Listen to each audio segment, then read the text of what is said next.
여보세요? 여보세요? 네, 변호사님, 이제 잘 들립니다. 아, 네. 제가 네, 지금 컴퓨터로 네, 유튜브를 켜놓고 시청을 하고 있었어요. 네, 그래가지고 지금 연락을 주신다고 해가지고 네, 핸드폰이랑 유튜브로 이렇게 병행을 해가지고 조금 네, 혼선이 있었던 것 같아요. 네. 우선 네. 지금 64분 보고 계신데 본인 소개부터 부탁드리겠습니다.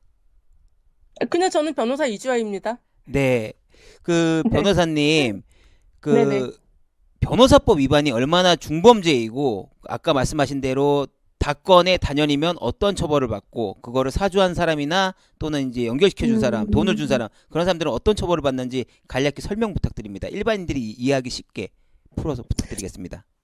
그 변호사법 위반은 중에 특히 비변호사의 법률 사무 취급을 강하게 처벌하는 이유가요. 네, 어, 사실 변호사들은 그 개인의 재산하고 그다음에 어떤 일신상의 뭐 구속이라든가 이런 부분에 관여를 하잖아요. 네, 그러다 보니까 전문성이 진짜 중요하거든요. 네, 근데 예를 들면 의사가 의사 면허가 없으면서 생명 신체의 어떤 건강이라든가 어떤 안위에 대해서 함부로 결정을 하게 되면 그 사람이 잘못하면 죽을 수도 있잖아요. 그렇죠. 예, 그런 것처럼 저희 변호사 같은 경우도 사회학적으로, 그러니까 건강과는 관계는 없지만 실질적으로 사회생활 하는데 굉장히 사람이 생존하는데 밀접한 그런 거를 결정하거나 또는 거기에 영향을 미치는 중요한 일을 하기 때문에 네, 전문가로서의 직역이 굉장히 중요하거든요. 네, 그래서 어, 법대도 뭐 공부를 해야 되고 어느 정도의 법학 지식이 있어야 되고 네, 그다음에 시험도 치러야 되고 저 같은 경우는 사법시험 출신이다 보니까 이제 법대 4년에 그다음에 고시 공부 몇 년에 네, 그다음에 연수원 2년에 네, 근데 연수원 때도 뭐 검찰이든 법원이든 변호사든 실무 수습을 거쳐가지고 이런 수많은 검증 과정을 거쳐서 결국 변호사로서의 어떤 전문 직역을 취득을 한 거예요. 네,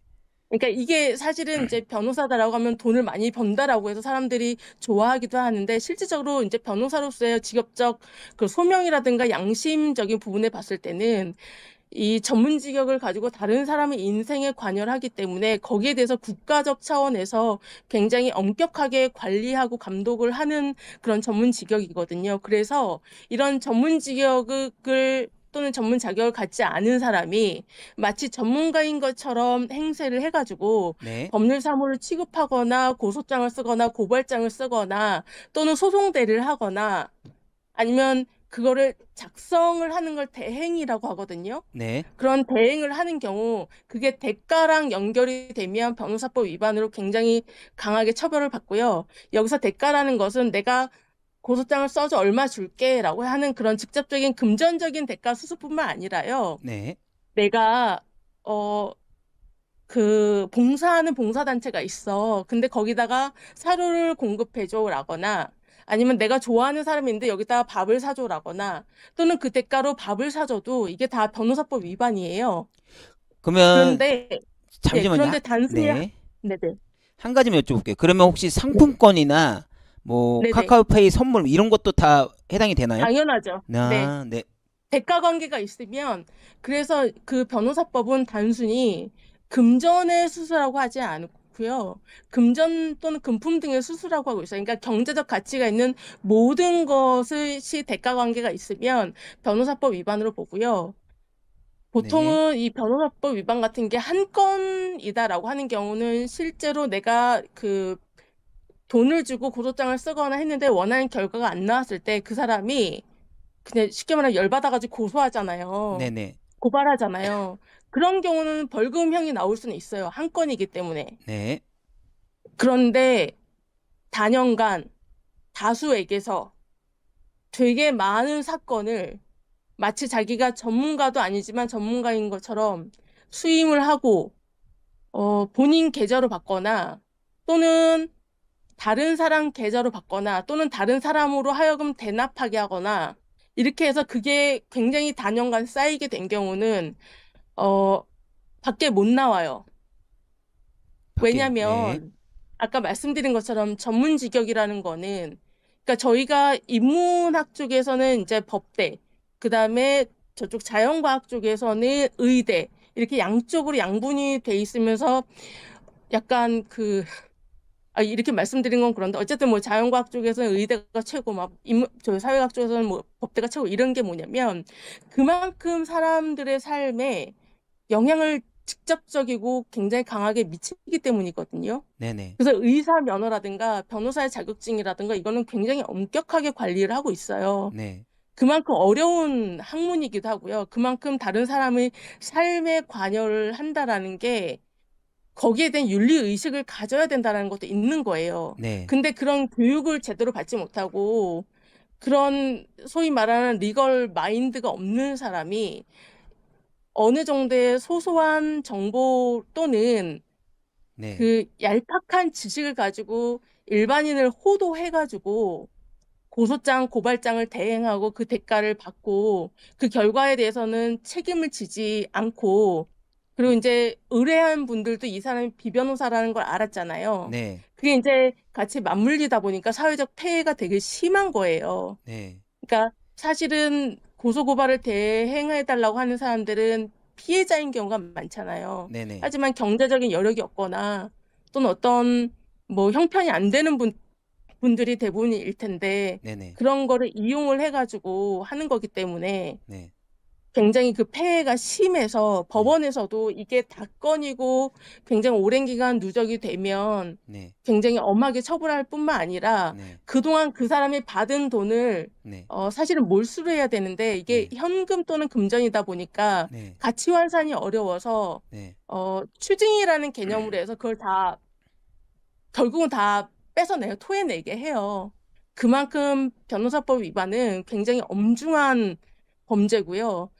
이제 아울러서 이 사람이 비변호사인 걸 알면서도 그 네. 사람을 알선을 해가지고 뭐 변호사라고 소개하면 더 엄하게 처벌받고요. 변호사가 아니지만 싸게 받고 그래도 뭐 웬만큼 변호사만큼은 해라고 소개를 해준 사람도 같이 처벌받아요. 그게 변호사법에 같이 규정이 돼 있거든요. 근데 그래서 이제 변호사법 위반은 사실은 법원에서 볼 때는 굉장히 죄질이 안 좋은 범죄 중에 하나입니다. 그렇다면은 만약 네네. 지금이라도 제보를 하고 네. 그 누구누구에게 내가 돈을 준 적이 있다. 무슨 대가로. 이러면은 어떻게 되나요? 음, 그러면 협조를 해주시면, 네. 그러니까 사실은 수사기관에 자수를 해야지, 네. 어, 감경이라는 게 있어요. 네. 자수를 하게 되면 자수감경이라고 해가지고, 예를 들어 법정형이 10년이다라고 하면, 반으로 무조건 감형을 해야 되는 게 법률 규정에 있거든요. 네. 그게 자수 규정이에요. 근데 이제 그 수사기관에 자수를 하지 않고 예를 들어서 이제 고발이 들어가는 상황에서 도와주세요라고 하면 예를 들어 그게 제가 대리인이잖아요. 그런 네. 부분을 충분히 어필해 드릴 수가 있고요. 네. 그 다음에 그분을 피고발인으로 특정을 하지 않을 거예요. 아, 그러니까 알겠습니다. 네. 이 사람이 이게 변호사법 위반이 공소시효가 7년이거든요. 네. 그러면 지금 2026년이라고 하면 결국 2019년부터 했다라고 하는 거라고 했을 때 그 기간 동안에 네. 이분한테 알선을 하거나 또는 이분한테 동조를 하거나 했던 분들은 전부 네. 다 협조를 하시는 게 좋아요. 음. 왜냐하면 지금 이미 네. 제가 더 구체적으로 말씀을 못 네. 드리겠는데요. 네. 이게 한두 건이 아니면 사실은 적발이 어려울 수도 있어요. 네. 근데 이제 단연간 계속 반복이 되고 그다음에 고소 고발장이든 뭐 소장이든 같은 형식, 같은 문체, 그다음에 같은 사람 이런 게 네. 계속 반복돼 오면 어쩔 수 없이 이제 상식적으로 그렇잖아요. 어떻게 이렇게 똑같이 쓸 수가 있어, 다른 사람이. 그쵸. 그건 네. 아니죠. 네. 예, 예. 그렇기 때문에, 그리고 우리 수사기관이요. 압수수색이요. 네. 단순히 그 사람만 하는 게 아니에요. 네. 그 사람이 이제 연관이 됐다라고 하는 그 분이 네. 있고 네. 그분의 배우자라든가 가족이라든가 친지라든가 네. 관계된 네. 분들을 네. 거의 대부분 압수수색을 하기 네. 때문에 네. 그리고 이제 하지 않으면 보통 고발하시는 분들이 정보를 제공하거나 수사를 더 강력하게 요청을 해요. 네. 그러면 결국은 드러날 수밖에 없어요. 그러니까 나는 아니야라고 하는데 이 돈 왜 줬어라고 하면 이 돈을 준 거랑 그러니까 인적 관계에 있는 사람한테 돈이 간 거랑 그다음에 고소 고발장이 간 거랑 막 이게 다 되면은 그 돈이 대가 관계라는 게 내가 아무리 부인해도 네. 결국 인정될 수밖에 없는 거잖아요. 그리고 부인을 하면 참고로 반사회성이 짙다고 해서 기소가 되면 더 세게 처벌받아요. 그쪽 라인이라고 표현할게요. 그쪽 라인 분들은 자기네가 피할 수 있다고 생각을 하시는 것 같아요. 관심 없어요. 네. 저는 알겠습니다. 그런 거 관심 네. 없습니다. 그러면 이주혜 변호사님, 네. 다른 탁구맘님이나 고성 대표님께도 여쭤봤던 질문을 한번 드려볼게요. 동물관 변호사로서 그리고 공익 변호사로서 이 사건들 끝까지 하실 생각이 있으신지 저는 끝까지 여쭤보겠습니다. 합니다. 알겠습니다. 감사합니다. 제가 예, 제가 한 가지만 말씀드릴게요. 네, 제가 예전에 대전지검에서 검사 직무대리를 했을 때요. 네, 제가 수석검사실에 있었거든요. 네, 근데 사실 제가 검사가 되고 싶어 했었어요. 근데 이제 여러 가지 더 구체적인 말씀은 안 드리겠는데요. 네. 저는 한 번 잡으면 끝까지 하고요. 변호사로서도 그렇게 했기 때문에 지금 이 자리에 있는 겁니다. 돈이요, 좋아요. 근데요, 돈을 좋아하는 사람은 그게 최고라고 생각하지만 그 이상의 가치가 뭔 줄 몰라요. 저는 맞습니다. 제가 변호사가 된 게 너무 감사하고요. 그리고 구치소나 경찰서나 검찰이나 이런 데 되게 많이 들락거렸는데요. 네, 이런 데는 처음 봤습니다. 그리고 네, 끝까지 할 겁니다. 네, 저도 끝까지 기대해도 하겠습니다. 돼요. 네, 네, 기대해 주셔도 됩니다. 네, 감사합니다. 예, 이주아 네, 변호사님이었습니다. 좋은 밤 되십시오. 네, 네. 감사합니다. 네.